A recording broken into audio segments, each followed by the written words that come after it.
হোলি 2025 হোলি হলো রঙের উৎসব। হিন্দুদের উৎসব ছাড়াও এটি একটি প্রাচীন উৎসব, যা বহু শতাব্দী ধরে পালিত হয়ে আসছে। প্রতি বছর ফাল্গুন পূর্ণিমার দিনে ধুমধাম করে পালিত হয় হোলি। হোলি উদযাপনের ইতিহাস জেনে নিন এখান থেকে। হোলিকে রঙের উৎসব বলা হয়, যা ফাল্গুন মাসের পূর্ণিমা তিথিতে উদযাপিত হয়। এই বছর হোলি 14ই মার্চ। হোলি মন্দের উপর ভালোর জয় হিসাবে পালিত হয়। কিন্তু আপনি কি জানেন হোলির ইতিহাস কি এবং কেন একে বসন্ত মহোৎসব বা কাম মহোৎসবও বলা হয়? হোলির বর্ণনা অনেক প্রাচীন ধর্মীয় গ্রন্থেও পাওয়া যায়। জৈমিনীর পূর্ব মীমাংসা সূত্র এবং নারদ পুরাণ, ভবিষ্য পুরাণ এবং বহু গ্রন্থে এর বর্ণনা পাওয়া যায়। হোলি একটি প্রাচীন উৎসব হিসাবে বিবেচিত হয়। হোলি হোলাকা, হোলিকা এবং ফাগোয়ান ইত্যাদি নামেও পরিচিত। পৌরাণিক ও ধর্মীয় কাহিনী অনুসারে, হোলি উৎসব উদযাপনের কাহিনী দুষ্ট রাজা হিরণ্যকশ্যপের সঙ্গে সম্পর্কিত, যিনি ছিলেন বিষ্ণুভক্ত প্রহ্লাদের পিতা। তিনি নিজেকে অত্যন্ত শক্তিশালী মনে করতেন এবং কঠোর তপস্যা করার পর তিনি ক্ষমতাবান হওয়ার বর পেয়েছিলেন।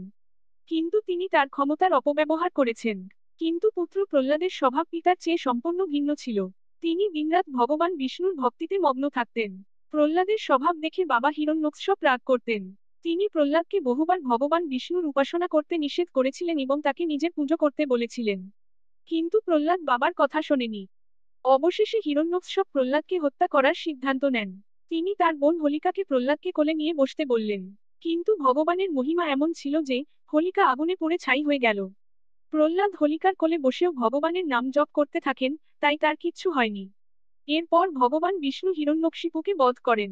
এই কারণেই হোলির উৎসবটি শতাব্দীর পর শতাব্দী ধরে মন্দের উপর ভালোর জয় হিসাবে উদযাপিত হয়ে আসছে এবং হোলিকা দহন হোলির একদিন আগে করা হয়।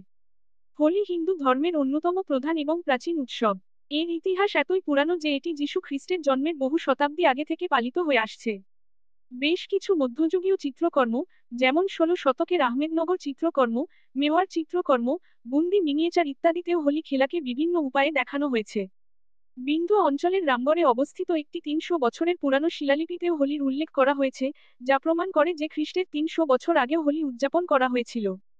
ত্রেতা যুগের শুরুতে, ভগবান বিষ্ণু ধূলির পুজো করেছিলেন এবং তাই ধুলেন্দি উদযাপনের একটি প্রথা রয়েছে।